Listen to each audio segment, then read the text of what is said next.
होला यो पर्स भेटिएको छ यो पर्स गर्नुभएको छ।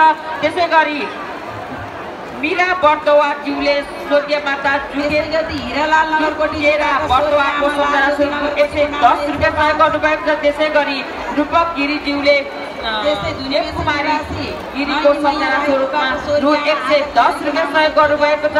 त्यसै गरी धुनीवेशीका उर्मिला भण्डारीज्यूले स्वर्गीय माता ठुली माया ज्यूको सम्झना स्वरूपमा 105 रुपियाँ सहयोग गर्नुभएको छ। त्यसै गरी आफ्नो साथीहरूको सम्पर्कमा आउनु होला। माया श्रेष्ठज्यूले स्वर्गीय माता एचु माया श्रेष्ठज्यूको सम्झना स्वरूप